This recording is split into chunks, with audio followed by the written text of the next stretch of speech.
Have you ever been disappointed in your life when something you thought would happen didn't happen?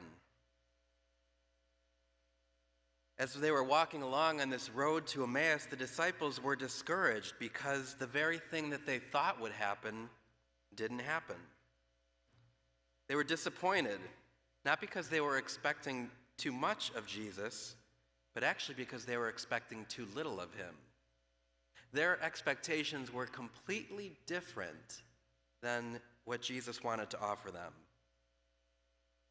So I want you to think for a moment and ask yourself, what am I expecting from God? And is there anything that I'm disappointed that didn't happen? It's quite possible that Christ wants to do something more for you than you could ever have desired or expressed. And it's quite possible that he is in your midst right now. The disciples had given up hope. They were walking away from Jerusalem. They were going on this road to Emmaus on a path that Jesus did not want them to be walking on.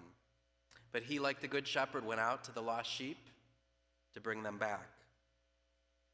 I want to focus on the phrase, "It happened." And it happened that while they were conversing and debating, Jesus himself drew near to them, but their eyes were prevented from recognizing him. And it happened that while he was with them at table, he took bread, said the blessing, broke it, and gave it to them. With that, their eyes were opened and they recognized him, but he vanished from their sight. We hear in the book of Genesis as God is creating the heavens and the earth. God made the dome and separated the water from below the dome, from the water above the dome. And so, it happened. And so it happened. The water under the sky was gathered into a basin, and the dry land appeared. And so, it happened. The earth brought forth vegetation of every kind of plant that bears seed, and every kind of fruit tree that bears fruit with its seed. God saw that it was good, and it happened. And so it happened. God made the two great lights, the greater one to govern the day, and the lesser one to govern the night, and the stars. And so it happened. Over and over and over again, when God desires something to happen, he brings it to existence, and it happens. And finally, God looked at everything that he had made, and he found it very good. And so it happened. It happens every time he gathers his disciples together on the journey, hearing the word of God and the breaking of the bread. It happens right now, today, in the midst of this Eucharist, of you watching at home. It happens that he comes to us in our midst. The disciples were disappointed because what they thought should happen didn't happen, but something even greater happened. And it was while they were walking that it happened. God was doing something new in their presence that they couldn't even understand. And as they sat down around the table with Jesus and he broke the bread for them, it happened. The Word of God was made flesh. And it will happen here today at Mass, the proclamation of the Word of God.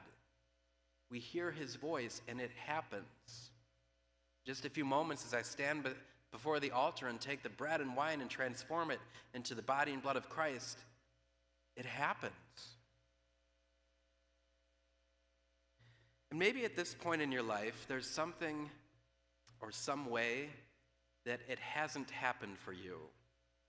Maybe you feel like God hasn't shown up where you expected him to be.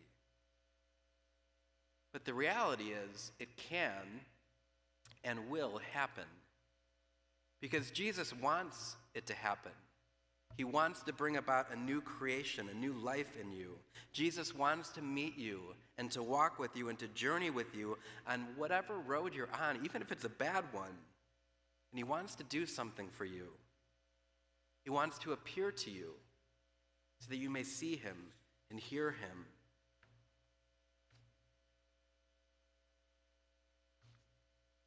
As we go through this difficult time of being quarantined and missing out on the sacraments, Jesus is able to go beyond them. He's able to go and to meet you in your homes or whatever road you're on.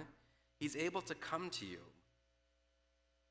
And so maybe it hasn't happened in the way that you hoped it would or wanted it to, but something even greater happens when he comes into our presence. And so as we celebrate this Easter season, I just invite you to watch, to look, to see how you are going to experience him. And watch as it happens, as he makes himself known to you.